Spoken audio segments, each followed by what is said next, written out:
Carter. Scheiße! Hey, hey, hey! Selamat bergabung kembali di channel BB69. Sobat BB69, pada episode kali ini kita akan membahas episode pertama dari animasi Marvel terbaru yang berjudul What If Captain Carter Were the First Avenger. Kali ini sudah bergabung dengan saya, teman kongko BB69. Yang pertama ada Mas Dian dari WV Corner. Apa kabar nih Mas Dian? Alhamdulillah, kabar baik. Sehat semua ya? Puji Tuhan, sehat. Nah, yang kedua ada Mas Bram dari Broscast Podcast. Apa kabar nih Mas Bram? Halo Mas Tiawan, Alhamdulillah baik. Thank you udah diundang lagi Mas. Wah, tentunya dengan senang hati. Siap. Nah, yang ketiga ada Mas Nanda dari Movie Break Universe. Apa kabar nih Mas? Halo Mas Tiawan, makasih udah diundang. Sehat-sehat Mas ya? Sehat-sehat. Seperti pertemuan kita sebelumnya, kita akan membahas nih episode pertama daripada What If.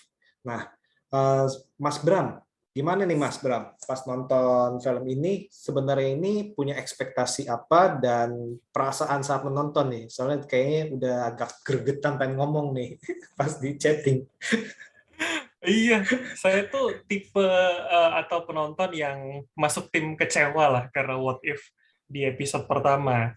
Karena buat saya ekspektasi saya gede banget, apalagi buat Peggy Carter gitu kan, seorang yang cuman muncul sedikit-sedikit dari zamannya Captain America First Avenger, meninggal di Civil War, terus muncul lagi di Endgame cuman credit scene yang sedikit banget.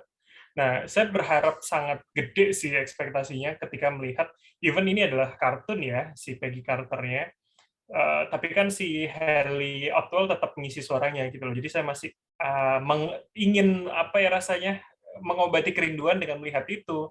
Tapi rasanya kok ternyata tidak jauh beda dengan cerita Steve Rogers gitu loh. Cuman memang beda di beberapa poin misalkan. Jadi saya berharap lebih dari itu sebetulnya. Dan buat saya, kenapa kemudian Peggy Carter menjadi Kapten Carter pun sangat lemah ya. Itu kan cuma karena Steve Rogers-nya kena tembakan, akhirnya dia tidak bisa masuk ke dalam mesinnya Stark gitu. Itu menurut saya kurang ini sih, seakan-akan memang terlalu dipaksakan untuk ceritanya pokoknya Peggy Carter jadi Kapten Carter, selesai. Hanya itu sih. Even sebetulnya saya berharap Hayley Atwell akan muncul lagi di live action berikutnya, karena sejujurnya saya sangat ngefans sih sama dia sebagai sosok aktris, terus kemudian menjadi agen Carter, dan saya cukup ngikutin 2 seasonnya kemarin. Nah, sebenarnya itu nilai dalam arti yang membuat paling kecewanya itu selain cerita, ada apa lagi nih? Ini sih, penggambarannya sih maksud saya. Saya tidak membayangkan misalkan bagaimana badan besarnya siapa Peggy Carter setelah kena serum itu akan diaplikasikan kepada Hayley Atwell gitu misalkan. Even sebetulnya untuk apa ya, standar badan wanita misalkan untuk pemain Hollywood kan memang lebih kecil dari dia, dan dia memang sangat pas untuk menggambarkan wanita era-era 50-60 lah sebetulnya kalau kita lihat ya, dalam bentuk badan begitu. Sorry kalau saya ngomong masalah bentuk, tapi menurut saya itu bisa merepresentasikan bagaimana gambaran cerita di era-era pasca Perang Dunia sebetulnya. Dia sangat cocok menggambarkan itu. Malah beberapa meme kan seakan-akan, wah kayaknya lebih cocok Kim Kardashian misalkan untuk menjadi sosok Peggy Carter setelah kena serum. Itu sih salah satu poin di luar plot ya, yang masih ganjel kalau di pikiran saya, Mas. Soalnya kalau kita ngelihat si Steve Rogers yang begeng, kecil, kurus, krempeng, terus menjadi orang yang berotot, bukan super berotot banget ya itu ya. Jadi saya kayak orang berotot biasa gitu, itu bagi kita agak normal, tapi masih masuk akal. Seperti itu. Oke. Nah, Mas Dian gimana nih Mas Dian? Setuju nggak dengan Mas Bram? Atau ada pendapat sendiri? Setuju sebetulnya. Saya kurang puas sih. Dalam artian, emang dari awal sebetulnya saya nggak ada ekspektasi apa-apa gitu sama What If ini. Karena kan kalau kita nonton sebetulnya pace-nya cepet banget gitu. Dan saya saya kemarin ngobrol ya sama Mas ya, kalau ini nggak memorable sama sekali gitu. Karakter-karakternya itu sekedar lewat aja, kayak saya habis nonton, selesai 1 jam kemudian kayak, oh ya udah, episode 1 Agent Carter jadi super soldier. Top, di situ udah selesai gitu. Nggak ada kesan yang membekas gitu. Karena ini kayak cuma kalau dibilang ini dari awalnya adalah fan service, terus itu kemudian pendapat itu kayak pengen di switch gitu. Ini bukan sekedar fan service loh, ini canon sama MCU, tapi menurut saya ini tetap hanya sebuah fan service yang kebetulan canon. Karena saya nggak ngerasa setelah dari What If ini ada pengaruh, berarti nggak nih ada seorang Agent Carter jadi super soldier ini. Kita udah nonton di episode 1, apa cuma sekedar ngeliatin, oh karena Loki ini multiverse kebuka banyak loh, jadi di dunia ini ada Agent Carter jadi super soldier, nanti ada zombie Avengers, nanti ada T'Challa jadi Star Lord, cuma diperkenalin gitu doang, itu sudah selesai gitu. Jadi saya masih ngerasa nggak ada something yang spesial menurut saya dari What If episode 1 ini. Harusnya gimana kalau Mas Dian harapkan? Kan Mas Dian juga nonton serial dari Agent Carter ya, kalau nggak salah ya? Benar ya? Iya, tapi saya cuma season 1 gitu kalau untuk Agent Carter. Tapi kan kalau yang disayangkan ya, ini nyinggung dikit nih soal Agent Carter. Agent Carter itu udah dikerjakan dengan baik sebetulnya di 2 season itu oleh ABC Studios. Tapi kan sayangnya setelah itu serial-serial di ABC Studios itu tidak dijadikan canon oleh MCU. Jadi ketika udah Disney Hotstar nih masuk dengan program barunya, seri-serisnya ini, saya masih agak nggak ngerti gitu. Awalnya yang lama ini mau diapain gitu. Tapi ternyata dari episode 1 aja Agent Carter ini kayak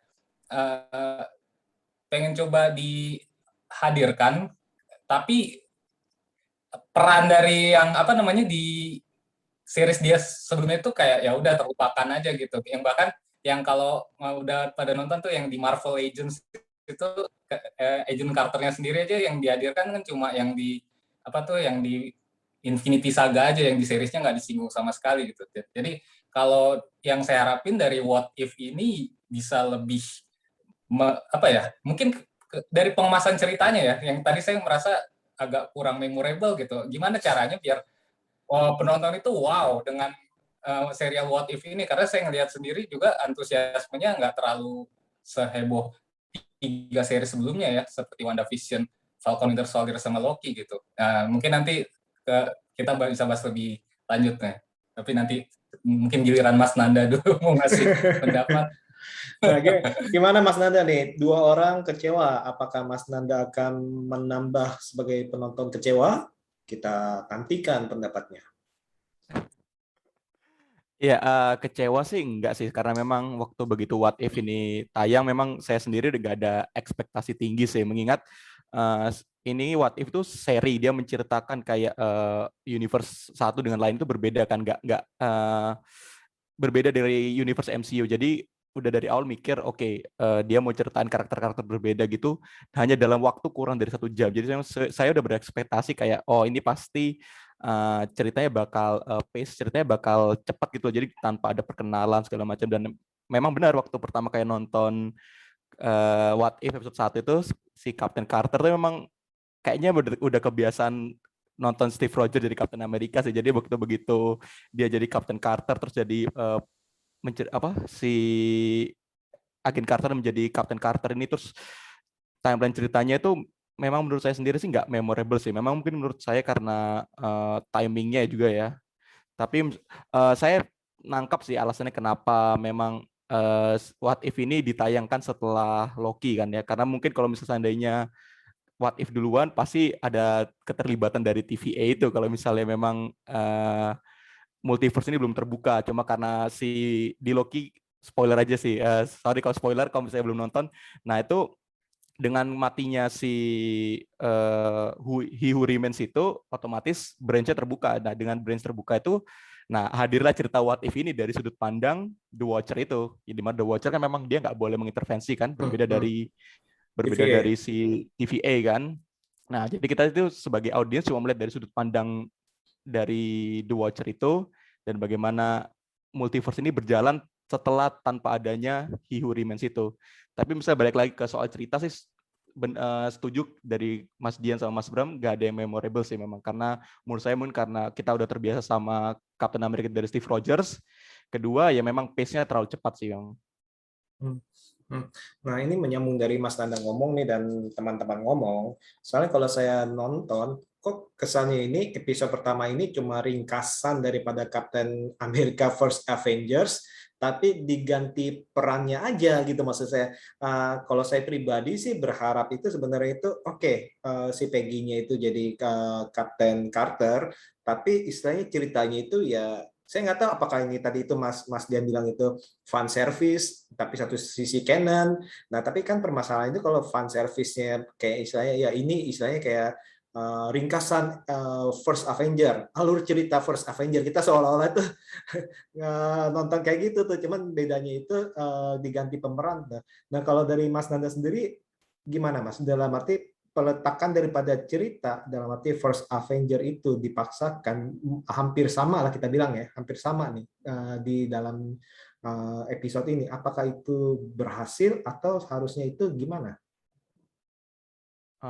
Mungkin terlalu cepat juga kalau langsung memberi kesimpulan gimana What If ini ya, karena masih episode 1 ya, karena pasti Marvel ada alasan lah kenapa dia memperkenalkan Captain Carter ini lebih awal kan. Sama juga ada rumornya kan kalau misalnya dari direkturnya What If kalau nggak salah dia bilang berharap ada live action dari Captain Carter ini kan.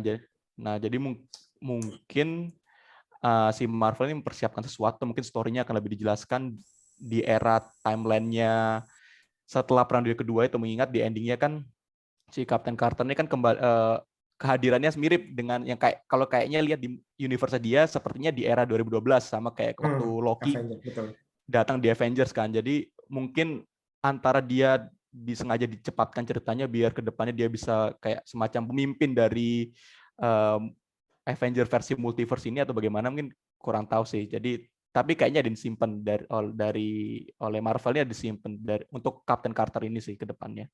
Justru saya dari episode 1 ini justru lebih fokus sama musuhnya yang muncul dari portal itu sih, karena teorinya udah kemana-mana terkait Doctor Strange Multiverse of Madness itu sih.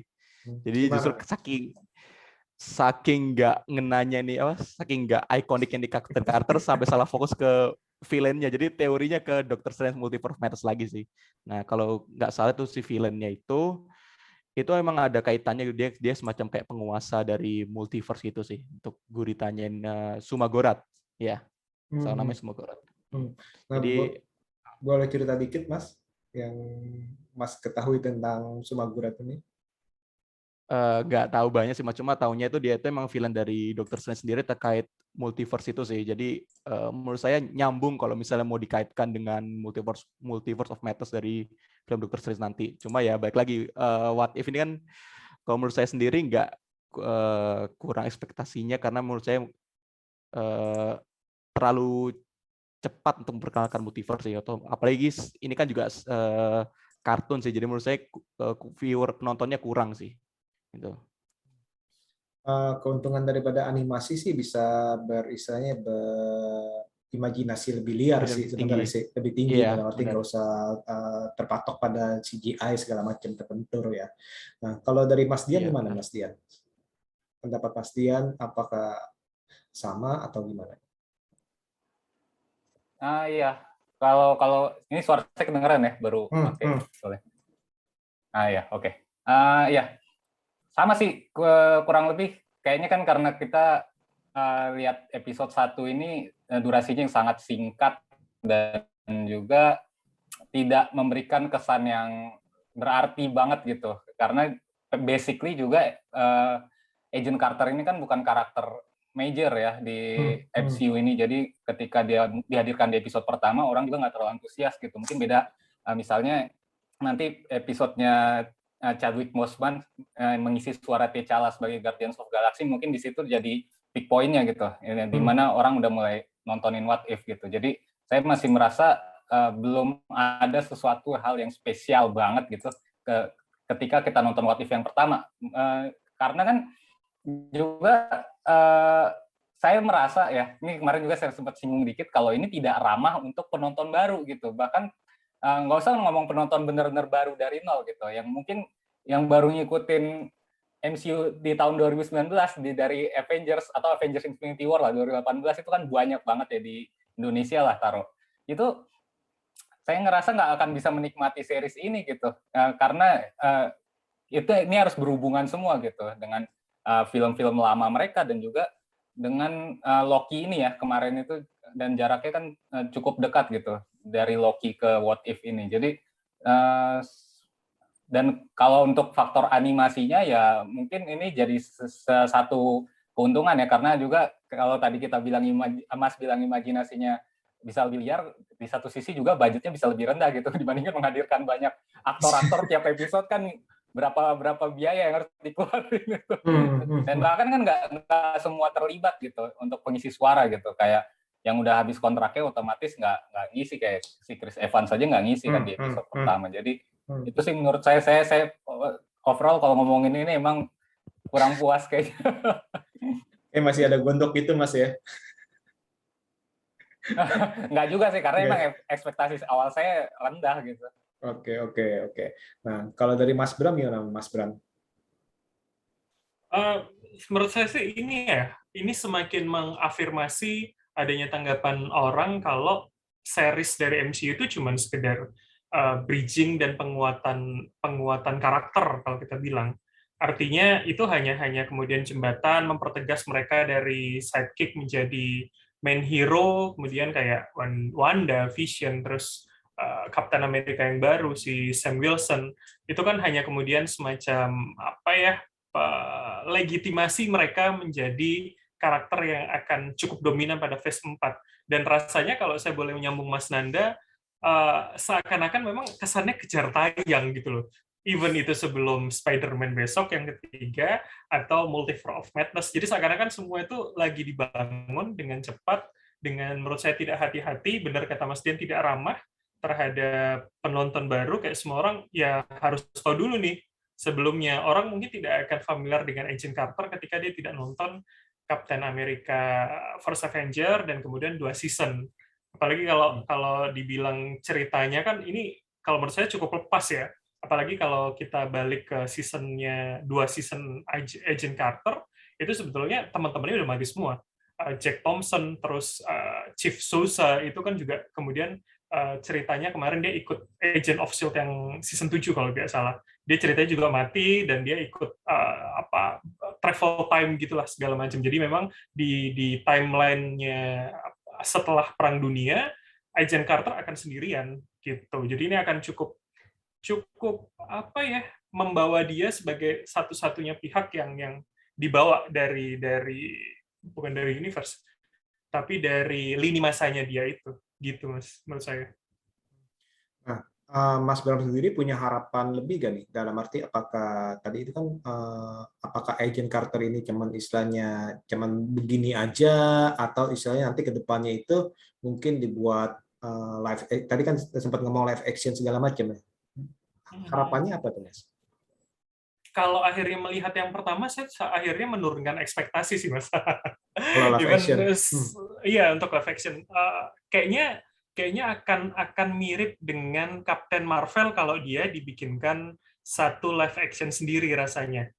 Kan walaupun memang wah, tapi ya kayak one hit wonder aja, belum selesai. Orang tidak akan ingat Captain Marvel sebagai something important atau big deal di dalam Avenger gitu loh. Bahkan kalau kita bilang di Endgame kan ya memble juga itu Captain Marvel. Jadi ya menurut saya mungkin akan cukup, atau mungkin kita bisa menjajarkan para super soldier di kemudian hari. Mungkin ada si Captain Carter, Red Guardian, dan banyak super soldier lain mungkin. Saya rasa mereka bisa jadi kategori sendiri nih, Mas. Ya, setuju. Nah, Mas Dian, tadi kan kita udah sempat ngomongin mengenai animasi. Nah, kalau menurut Mas ini dari animasinya sendiri ini serial ini gimana nih? Kalau dari sisi visual ya berarti ya, dari sisi animasi, kalau saya sih nggak ada masalah gitu. Karena saya cukup suka dengan penggambaran wajahnya yang mirip gitu dengan aktor dan aktris yang udah pernah kita kenal gitu di versi film live action-nya gitu. Jadi itu yang membuat kalau saya kan emang, dan kita semua emang udah nonton MCU sejak lama gitu. Jadi ketika nonton ini sudah cukup merasa dekat dengan karakter-karakternya gitu, dan nggak terlalu asing gitu, karena mereka pakai wajahnya itu emang sesuai dengan aktor dan aktrisnya. Dan juga kalau untuk dari sisi actionnya bisa dibilang itu mungkin satu hal yang bisa cukup dinikmati gitu dari sisi visual ya, karena betul tadi menyambung kata Mas yang imajinasi tanpa batas, yang pergerakannya bisa lebih dibuat lebih eksplosif gitu untuk action-actionnya, dan dengan segala ledakan-ledakan itu kan bisa lebih liar gitu. Jadi kalau kita nonton tanpa beban sih ya cukup menarik gitu untuk dari sisi visualnya ya, terlepas dari ceritanya yang pace-nya kelewat cepat dan tidak memorable ya. Itu sih kalau dari visual saya nggak ada masalah dan cukup oke. Ya, sampai ada adegan dia membalikan truk itu, ibaratnya kayak Superman. Oh iya betul. Yang shield-nya ngancurin banteng itu juga bannya tank. Terus lempar perisainya dari atas jauh, terus bisa mental itu bisa balik nih lagi ke atas. Oke, kalau dari Mas Nanda gimana Mas Nanda dari untuk segi animasinya? Animasinya sih menurut saya sih oke aja sih untuk Marvel kan ya, memang secara film-film yang kita udah tahu CGI-nya memang sudah bagus kan, jadi kalau misalnya dia membuat animasi nggak diragukan lagi. Dan menurut saya sendiri secara animasi memang unik ya, jadi maksudnya sketch-nya itu berbeda dari seri-seri animasi lainnya gitu loh, jadi memang dia nggak asal ngambil desain terus dimirip gitu, enggak sih. Jadi menurut saya sih oke sih, ditambah karena ini kan animasi, jadi bener kata Mas Dian juga tadi bilang kalau misalnya bisa menggunakan imajinasinya semaksimal mungkin, jadi memang actionnya tuh bahkan lebih live actionnya sih. Jadi nggak kebayang juga kalau misalnya Captain Carter nih mau dibuat live action gitu loh, dimana dia harus sesuaiin sama animasinya gitu. Jadi kan pasti CGI-nya pasti harus luar biasa banget sih. Jadi bener. Tapi baik lagi kalau secara animasi oke sih memang, karena saya suka karena memang dia nggak ngambil sketch dari animasi lain sih. Jadi oke aja sih. Cukup original ya, dalam arti ya. Iya, original. Nah, Mas Bram nih gimana nih Mas Bram? Kan pasti nemenin anak-anak suka nonton film kartun nih. Nah, ini gimana animasinya nih? Saya sih tidak terlalu ini ya, maksudnya tidak terlalu melihat ini spesial ya untuk animasinya, bahwa kalau tadi sudah dijelaskan semua ya, ini cukup bisa menggambarkan keliaran imajinasi dari si pembuatnya ya, misalnya nabrak truk, terus kemudian motong tentakel dari si cumi-cumi raksasa dan segala macam. Cukup menggambarkan lah, walaupun ya saya tetap kecewa dengan badan Kapten Carter yang terlalu besar gitu. Proporsinya ya. Iya. Mungkin kayak dianggap itu kayak suku Amazon kali ya, kalau dari DC kali ya, maksudnya dalam arti sebesar gitu, seperti itu. Mungkin karena kita nggak terbiasa aja melihat seorang Kapten Carter itu dengan wajahnya dia, terus dikasih badan seperti itu. Nah, Mas Bram, kan dari tadi kan kita ngomongin soal kekurangan nih. Sebenarnya ini episode ini ada kelebihan apa, Mas?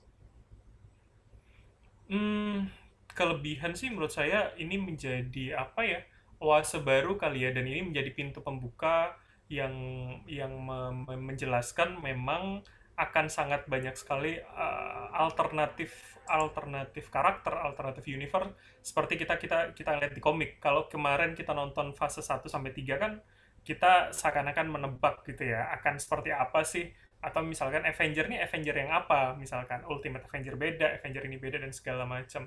Jadi ini akan sangat membuka, bukan cakrawala kali ya, membuka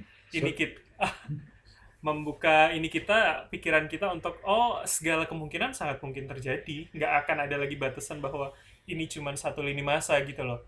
Kan mungkin orang akan cukup bosan ya ketika kita di 12 tahun dari 2008 sampai 2020 kita disuguhkan dengan satu timeline saja dan semua seakan-akan mengikuti, dan sekarang kan ada di titik 2023 kan, after Endgame itu gitu. Jadi ini mungkin pelebaran yang atau mengakali kekhawatiran kebosanan dari penonton gitu, karena menurut saya orang juga akan bisa berpindah ke DC karena DC akan sangat punya banyak alternate universe yang mungkin tidak semembosankan dari Marvel. Oke, nah kalau dari Mas Dian ada nggak nih positifnya daripada episode ini? Iya, cancel dulu minumnya. Ya, kalau saya setuju sama Mas Bram ini. Jadi satu-satunya hal positif menurut saya ini adalah ini jadi bridging bagaimana nanti MCU itu mengemas multiverse itu ya untuk kedepannya. Karena ketika kalau dari Loki langsung loncat ke Spider-Man No Way Home, saya rasa agak terlalu shocking gitu, nggak akan siap gitu penonton langsung dihadirkan di sana gitu. Jadi dan juga ini strategi G2 dari Marvel Studios juga untuk nantinya untuk kedepannya menganggap universe lain di luar dari MCU di fase 1 sampai 3 gitu kan, yang pada akhirnya kan nanti mereka mau mengenalkan X-Men nih nanti tahun 2025 rencananya. Nah itu nanti kita nggak tahu loh gimana ceritanya X-Men itu bisa ada eksis di dunia MCU itu seperti apa, kita sampai sekarang nggak tahu mau gimana ceritanya dihadirkan. Apakah yang lama itu mau dianggap canon atau enggak, itu kita juga nggak tahu apakah nanti full reboot, tapi yang jelas dengan adanya What If ini yang mengenalkan dunia multiverse pasca Loki episode 6, saya rasa segala hal menjadi mungkin gitu. Termasuk juga untuk menghubungkan Marvel Studios dengan SPUMC, dunianya Venom ya. Jadi ini jadi sebuah bridging yang baik gitu bagi Marvel Studios untuk mengenalkan dunia multiverse gitu dengan cara yang simple sebetulnya, cuma kayak ini ada bumi ini isinya beda loh, ini Agent Carter jadi Super Soldier, ini Avengers-nya isinya Guardians of Galaxy, ini nanti ada Killmonger nyelamatin si Tony Stark gitu. Itu tuh cuma sekedar pengenalan aja, kalau banyak bumi-bumi lain yang eksis sekarang gitu. Jadi nanti akan lebih mudah bagi Marvel Studios untuk mengenalkan itu tadi karakter-karakter di universe lain, ataupun mereka mau buat yang baru seperti tadi saya singgung X-Men nanti gitu. Jadi itu ini murni sebuah bridging dan fan service yang kebetulan canon kata saya. Tapi secara keuntungan mereka punya itu dari sisi yang saya jelaskan tadi itu, pengenalan dunia multiverse. Mungkin aja karena mereka bingung, ya udahlah daripada ngenalin X-Men susah-susah, mendingan dianggap aja ini dari multiverse ya, dari universe lain gitu ya. Iya. Betul ya. Paling mudah gitu, karena kan kalau X-Men itu kan kekuatannya dari lahir ya. Sementara di dunia MCU kita kenal 12 tahun nggak ada tuh yang kekuatannya dari lahir dengan mutant segala macamnya. Jadi mungkin paling mudah ya ada di universe lain, dan ya bisa dihadirkan di bumi lain yang ada di What If ini. Bisa masuk akal. Sampai pas episode pertama ini berakhir juga dibilang apa itu karakter Steve Rogers yang tua itu ini ya dari karakter Steve Rogers yang sekarang nih yang bukan besar nih katanya. Bisa juga. Nah, kalau dari Mas Nanda sendiri gimana Mas Nanda? Mungkin udah disampaikan tadi dari sama Mas Bram sama Mas Dian ya soal keuntungannya dari What If ini sih, yaitu benar fan service sama memperkenalkan multiverse, di mana multiverse sebelumnya belum pernah ditunjukkan kan secara visual, mentok-mentok ditunjukin di Doctor Strange sama terakhir di Loki itu kan.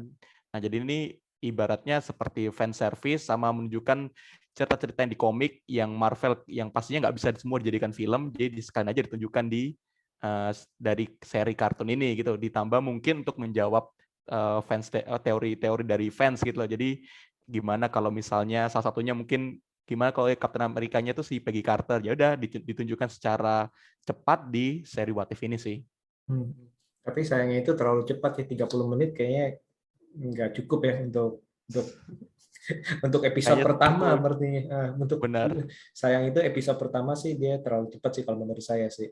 Nah, Mas Bram, setuju.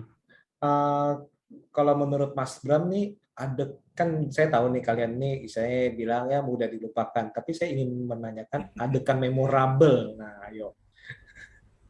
Adegan memorable-nya adalah ketika Steve Rogers dan siapa Peggy Carter akan ciuman, tapi tiba-tiba Tony Stark muncul. Itu mengganggu sekali karena saya berharap mereka ciuman. Ya minimal ya di live action susah ya, di sini kasihlah kesempatan ya. Benar, dan ekspresi Peggy Carter yang cukup malu-malu kan ketika dibilang kamu adalah pahlawanku. Oh enggak, kamu adalah pahlawan gitu. Jadi kan itu apa ya, bumbu-bumbu romantisme yang cukup menarik dan harapan. Karena kan kalau kita lihat di first Captain America the First Avenger itu kan nanggung ya, bagaimana kemudian mereka yang akhirnya tidak jadi dansa, mereka tidak pernah menunjukkan secara jelas Ketertarikan. hubungan asmaranya, betul. Nah, ini kan di sini sebetulnya lebih gamblang Peggy Carter untuk memperlihatkan rasa sukanya kepada Steve Rogers yang bukan siapa-siapa loh. Hmm, Kalau hmm, kalau hmm, kita lihat Steve Rogers Captain America, oke, dia harus super soldier, badannya gede, hmm, berotot, oke lah, mungkin semua cewek akan suka. Tapi bagaimana Steve Rogers yang masih kecil, yang hmm. masih cungkring itu kemudian disukai seorang Peggy Carter yang super soldier, itu menurut saya hal yang menarik sebetulnya. Setuju, setuju, setuju. Itu Mas, saya cukup dalam tuh ya sebagai seorang lelaki kita ngomong gitu ya. Nah, kalau Mas Dian gimana Mas Dian? Adegan memorable nggak? Sebetulnya sih nggak ada. Cuma kalau saya harus memilih gitu, mungkin lebih ke poin menarik Hmm, yang hmm. saya perhatikan. Yang pertama itu adalah bagaimana seorang Steve Rogers ini pada akhirnya menjadi Iron Man pertama di buminya Ya, yang betul. buat episode 1 ini. Hmm, Bukan hmm. Tony Stark lagi, tapi dia Betul. jadi Iron Man pertama dengan armor buatan dari si bapaknya Tony Stark itu ya. Dan juga satu lagi yang kita nggak boleh lupa, nih karakter yang harus disinggung dari What If ini kan siapa tuh? The Watcher. Nah, The Watcher ini ternyata kan eksis dan dia memperhatikan, dan ini kan karena canon ya, nggak menutup kemungkinan The Watcher ini nanti bisa dihadirkan lagi gitu di versi live action, dan kita nggak tahu perannya apa gitu. Soalnya kan dia sebagai figur utama di What If ini, jadi ketika perkenalan awal diintroduce dari dia, penutupan juga dari dia, ya bagi saya ini satu poin penting gitu dari serial What If ini. Oke, betul. Itu jadi penasaran ya nanti di live actionnya apa Ya, The Watcher akan dimunculkan dan fungsinya sebagai apa dan kapan itu perannya menjadi pertanyaan. apa ya. Betul. Nah, dari Mas Nanda gimana Mas Nanda? Ya. Nyambung dari perkataan Mas Dian tadi ya, jadi ingat kalau misalnya The Watcher udah pernah debut di Guardians of the Galaxy yang kedua tuh ya, cuma memang kita Ya, belum betul. ditunjukkan. Iya, Dan ada terlupakan juga. Ya karena saking sebentarnya, dan padahal sebagai fans kita tahu kok itu penting gitu. Cuma orang-orang jadinya ya udah lewat aja. Tapi sekarang sebenarnya Ya, dikasih kesempatan buat nunjukin tugasnya apa gitu. Sama soal momen memorable, saya setuju sama Mas Bram sih, karena memang di Captain America First Avenger kita ngiranya si Peggy itu suka sama Steve Rogers karena setelah dia jadi superhero gitu loh. Tapi ternyata ditunjukkan kalau di seri ini kalau si Peggy itu emang udah suka dari Steve Rogers dari dia masih kurus itu. Jadi memang kalau menurut saya itu memorable di situ sih, karena sudah menjawab gitu loh kalau memang si sayangnya si Peggy ini tulus ke Steve Rogers gitu sih. Oke. Nah, ini sih kalau saya pribadi sih menyimpulkan bahwa maksudnya kalau di episode 1 ini memang masih banyak kekurangan. Terutama bagi saya ini kekurangannya itu adalah durasi. Kenapa? Sebagai pembuka dari sebuah serial yang tanda kutip harusnya jadi canon, itu durasinya kenapa sebentar. Dan akhirnya itu kurang bisa mengeksplorasi dari si Captain Carter ini nih. Bahkan seolah-olah bagi saya ini cuman kayak alur cerita First Avengers, Captain America, tapi pemerannya diganti walaupun ada adegan beberapa yang berbeda nih. Itu cukup disayangkan. Bayangkan nih kalau saya pribadi sangat menginginkan melihat, coba tuh bayang itu aksinya itu pakai pedang, pakai perisai, itu kan kapan lagi bisa ngelihat ya, kan mirip kayak Wonder Woman, tapi kan istilahnya kan ya mau lihat nih versi Marvelnya istilahnya seperti itu, ataupun kejadian-kejadiannya itu ya memang tadi itu fan service, memang kita senang, wah ini si Bucky mau jatuh ditolongin, wah ngomongin tangan gua hampir copot istilahnya itu kan cuman hahaha abis itu udah gitu. Sayangnya sih gitu tuh, maksudnya sebagai pembuka di episode pertama itu harusnya itu lebih, menurut saya sih bisa lebih panjang dan istilahnya lebih padat. Kalau ini kayaknya tadi itu agak disayangkan aja, malah ingatnya itu ya bulak-balik ke Captain America First Avengers sih, seperti itu. Tapi ya bagi saya nih, saya sih berharap dan masih percaya terhadap Marvel. Walaupun episode pertamanya seperti ini, saya percaya nih episode-episode selanjutnya ini pasti, menurut saya sih pasti wah sih istilahnya. Entah itu ide-idenya mereka itu seperti apa, kayak misalkan yang jadi si Star-Lord-nya atau saya Marvel Zombie. Nah, itu kita mau tahu tuh, apalagi nanti pas di endingnya tuh episode terakhir tuh kita mau tahu nih bakalan setentang apa nih. Seperti itu. Jadi kita dibikin penasaran seperti apa. Oke, ini terima kasih banget nih untuk Mas Bram, Mas Dian, Mas Nanda telah bergabung membicarakan episode pertama nih. Kita berharap nih nanti di episode selanjutnya kalau ada waktu kita ngobrolin lagi dengan istilahnya tentunya mendapatkan sesuatu yang baru di sana. Oke, sekali lagi terima kasih untuk Mas Bram dari Broadcast Podcast, untuk Mas Dian dari WiFi Corner, dan Mas Nanda dari Movie Break Universe. Oke, sekali lagi see you. See you.